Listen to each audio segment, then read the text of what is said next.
देश गुलाम तो नहीं है, लेकिन व्यसनों का गुलाम है, फैशन का गुलाम है।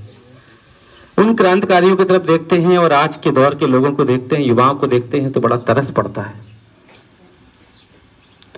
कहते हैं जिस युवा पीढ़ी को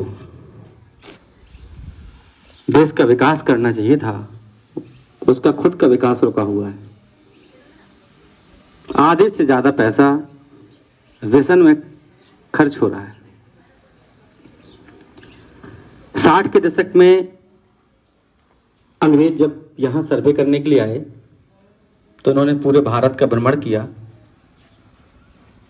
और जाकर के वहां अपने लोगों को बताया कि भारत को गुलाम बनाना आसान नहीं है। भारत चरित्रवान है, भारत धनवान है, भारत चरित्रवान है, इसलिए भारत का किला बहुत मजबूत है, भारत को हम गुलाम नहीं बना सकते। फिर कुछ बदमाश किस्म के अंग्रेज भी थे वहां, उन्होंने कहा हम भारत के चरित्र को हिलाएंगे। उन्होंने कत्ल खाने खोले, वेश्या खाने खोले, शराब खाने खोले और ये व्यसन की शुरुआत उनने की। पहले पहले कई दिनों तक वो गुटखा बीड़ी सिगरेट शराब रखे रहे, उनके बिके नहीं। फिर एक बदमाश टाइप के उसने अंग्रेज ने आवाज लगाई कि जो इसका सेवन करेगा उसके घर में लड़कियां पैदा नहीं होंगी, जो इसका सेवन करेगा उसके घर में चोर नहीं घुसेंगे, जो इसका सेवन करेगा भगवान को जल्दी प्यारा हो जाएगा। और उसका सब कुछ बिक गया। तो उसके बच्चे ने, अंग्रेज के बच्चे ने उससे पूछा कि कैसे बिक गया? तो उसने कहा लड़की पैदा होने का मतलब लड़के भी पैदा नहीं होंगे, लड़कियां कहां से होंगी? क्योंकि जो शक्ति है वो खत्म हो जाती है गुटखा बीड़ी सिगरेट शराब का सेवन करने से। चोर नहीं घुसेंगे मतलब इतनी खांसी आएगी कि चोर को लगेगा कि जग रहा है, वो नहीं आएगा चोर। दूसरी बात, भगवान को प्यारा हो जाएगा मतलब असमय चला जाएगा। जितनी मौतें दुर्घटना में नहीं होती, जितनी मौतें कोरोना काल में भी नहीं हुई, उससे ज्यादा मौतें व्यसन का सेवन करने से हो रही हैं।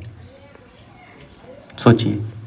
और सबसे बड़ा व्यसन अभी जो सबके लग गया है, जीवन में आ गया है, और वो है मोबाइल। मैं 10 साल एज ए टीचर रहा मैथ का। उस समय जो हरकतें बच्चे स्कूलों में करते, मतलब कॉलेजों में करते थे, अभी वो हरकतें बच्चे स्कूलों में कर रहे हैं। हम सोच रहे हैं कि विकास हुआ, नहीं हुआ, गर्त में जा रहा है। तो हमें अपनी युवा पीढ़ी को अगर बचाना है, अगर हमें अपने घरों में बालक ध्रुव, प्रहलाद, विवेकानंद, शिवाजी महाराज जी जैसे महान आत्माओं को जन्म देना है, तो हमें भी तो जीजाबाई बनना पड़ेगा, हमें भी तो रामकृष्ण परमहंस बनना पड़ेगा। रानी लक्ष्मीबाई को पैदा करना है तो हमें भी तो टाट्या जैसा गुरु बनना पड़ेगा, उसकी माँ बनना पड़ेगा। तो अगर हम अपने घरों में अच्छों को जन्म देना चाहते हैं तो सबसे पहले हमें अपने गिरेबान में झांकना होगा कि मैं अभी क्या हूं। तो प्रजापिता ब्रह्मा कुमारी ईश्वरी विश्वविद्यालय में 1 लाख से भी ज्यादा युवा हैं जो समर्पित हैं भगवान के लिए। अनिल भाई जैसे, हमारे अनिल भाई के पास हजारों युवा उनके कांटेक्ट में हो, निर्व्यसनी हैं, बाल ब्रह्मचारी हैं, पूरे भारत में सेवा कर रहे हैं। अपना धन लगाते हैं, तन लगाते हैं, मन लगाते हैं, और जो युवा भटक रहा है उसको बचाने का संपूर्ण प्रयास कर रहे हैं। हमारी ये बहनें जिन्होंने पूरा जीवन दिया भगवान को, तन समर्पित, मन समर्पित, जीवन समर्पित, जिनको लोग मंदिरों में, पहाड़ों पर, कंदराओं में, तीर्थों पर खोज रहे हैं, वही आत्माएं साधारण वेश में, सिंपल वेश में आपको, आपके घरों तक आपको अच्छी बात बताने आ रहे हैं। अभी आपकी आंखें हैं जो उनको नहीं पहचान पा रही हैं, तो ये आपकी प्रॉब्लम है। कसम तो उठा चुके हैं कि सर कटा सकते हैं लेकिन सर झुका सकते नहीं। अपनी आजादी को हम हरगिज भुला सकते नहीं। तो हमारी आजादी है निर्व्यसनी बनना, तभी आजाद माने जाएंगे। क्योंकि हमने देखते हैं बड़े बड़े ऑफिस, घर, बाजार, गली, सब जगह पड़ा रहता है, गंदगी फैला, कोई अपनी मां के आंचल में क्या थूकता है? बताइए आप। तो फिर हमारे महान स्वामी विवेकानंद जी से किसी ने कहा कि आप लोग मूर्ति पर इतनी आस्था क्यों रखते हो? तो उन्होंने कहा आप अपने पिताजी की फोटो मंगवाइए। मंगवाया। बोले क्या आप इस फोटो पर थूक सकते हैं, जूता मार सकते हैं? नहीं, बोले मेरे पिताजी की फोटो है। बोले वैसे ही हमारे पूर्वज हैं देवी देवता, हम इनका सम्मान रखते हैं। तो पत्थर में जान डालने वाले कौन है? भावना रखने वाले कौन है? हम सभी हैं। यहाँ गणपति बहुत मानते हैं लोग, तो बॉम्बे में गणपति, यूपी में देवियों को, कहीं अयोध्या में राम को, मथुरा में कृष्ण को। ये सभी महान आत्माएं हैं जिन्होंने हमारे लिए बहुत कुछ किया। लेकिन जिसने इन सबको बनाया वो तो उनसे भी सुपर होगा ना। तो कहते जिसकी रचना इतनी सुंदर वो कितना सुंदर होगा, तुझे देखकर जग वाले पर यकीन नहीं क्यों कर होगा। तो ये डंके की चोट पर हम आपको ये बात बताने आए हैं, भगवान आ चुके हैं और भगवान का एक कार्य 87 वर्षों से चल रहा है। 15 लाख से भी ज्यादा लोग इस मार्ग पर चल चुके हैं।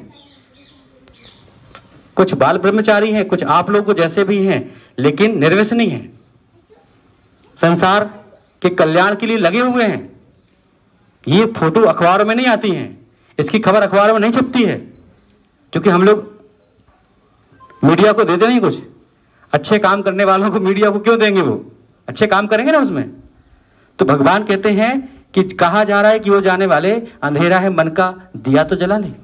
भगवान के मंदिर में जाके क्या चढ़ाते हैं हम? बेर चढ़ाते हैं। भगवान कहते बैर भाव भूल जाओ। और क्या करते हैं? जल चढ़ाते हैं भगवान को। और क्या कहते हैं? भगवान को बहुत गर्मी हो गई है, थोड़ा ठंडक मिल जाएगी। भगवान को गर्मी नहीं हुई है, आज के मनुष्य को गर्मी हो गई है। अहंकार में 3 गए, यश वैभव और वंश, और ना मानो तो देख लो रावण कौरव कंस।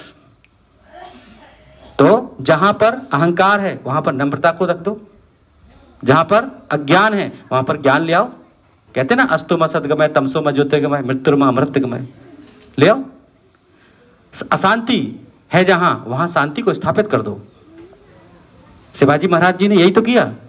जीवन भर पर्यंत उन्होंने कभी भी बुराई के आगे घुटने नहीं टेके, डटे रहे, अकेले खड़े रहे। पीछे कारवा लग गया पूरा।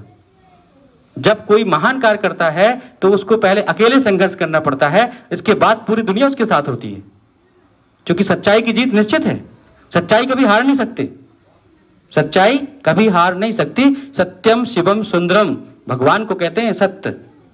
आत्मा भी सत्य है और परमात्मा भी सत्य है। जब हम सत्य के रास्ते पर चलते हैं तो परीक्षाएं तो आएंगी, लेकिन पास कराने की जिम्मेवारी भगवान की हो जाती है। सत्य कभी नहीं हारता। इसलिए बहनों को रानी लक्ष्मीबाई को फॉलो करना है, भाइयों को शिवाजी राव को, शिवाजी महाराज जी को फॉलो करना है, जिन्होंने क्या किया? ईंट से ईंट बजा दी। बुराई के आगे कभी हारे नहीं। वो तभी हो सकता है जब हम रात को जल्दी सो जाएंगे, सुबह जल्दी उठेंगे, परमात्मा को याद करेंगे, बड़ों का सम्मान करेंगे। कोई भी बात आए लेकिन खुश रहना है। आग लगे बस्ती में, हम तो अपनी मस्ती में हैं। जब उल्टे काम करके लोग खुश रहते हैं तो हम बुरे काम करके काहे को उदास रहे? हर हाल में हमें क्या करना है? खुश रहना है। भगवान भोलानाथ है और वो भोले बच्चों के साथ है। ज्ञान का सागर है, वो शांति का सागर है, आनंद का सागर है, वो सुख का सागर है। वो हम सबकी आत्मा का पिता है। गाय का बच्चा गाय जैसा, शेर का बच्चा शेर जैसा, तो परमात्मा का बच्चा कैसा होगा? परमात्मा जैसा। तो धंधा करने से भगवान नहीं मिलते, धंधा करने से भगवान नहीं मिलते, दीमक लगाने से भी भगवान नहीं मिलते, लेकिन भगवान मिलते हैं दिल लगाने से। कैसे मिलते हैं? जाकी रही भावना जैसी, प्रभु मूरत देखी तो तैसी। भगवान को भाव पसंद है, भावनाएं पसंद हैं। अगर भाव अच्छे हैं तो आप भगवान के बच्चे हैं। तो भगवान को हमें क्या करना है? सिर्फ अपने परिवार का सदस्य समझना है कि मेरे दादाजी हैं, और दादाजी अगर घर का मुखिया समझदार होता है वो घर कभी बिगड़ नहीं पाता है। माताएं जिनको लगता है कि अब हमारे बुढ़ापे का सहारा कौन होगा, वो उसको अपना बेटा बना सकती है, क्योंकि बुढ़ापे में लाठी वही बनेगा आपकी। देहधारी धोखा दे सकते हैं, लेकिन भगवान कभी धोखा नहीं देते। इसका प्रमाण है इतिहास। मीराबाई ने उसको पति बनाया तो उसके प्राणों में आई तो जहर का प्याला अमृत का बन गया। सुग्रीव ने उसको अपना दोस्त बनाया तो बाली मारा गया। विभीषण ने उसको अपना मित्र बनाया तो रावण ने शक्ति चलाई तो अपनी छाती श्री राम जी ने लगाई। युद्ध चल रहा था, रावण मार देता उसको, लेकिन राम जी साथ थे इसलिए बचे। तो भगवान को अगर आपने बालक बनाया यशोदा जैसा, क्या मिलेगा? नाम हो जाएगा आपका। सोचिए, बाप को जो बनाना हो ईश्वर को आप वो बना सकते हो, लेकिन भगवान को संबंधी जरूर बनाओ, रिलेशन में लाओ उसको अपने, तो फिर आपके जीवन में सब कुछ अच्छा अच्छा होने लगेगा। प्रजापिता ब्रह्मा कुमारी ईश्वरी विश्वविद्यालय संसार का कल्याण करने की कसम ले चुका है और 87 वर्षों से यह कार्य चल रहा है और जब तक स्वर्ग नहीं आएगा हम लगे रहेंगे। अभी हमारी दीदी हैं, आपको परिचय देंगी।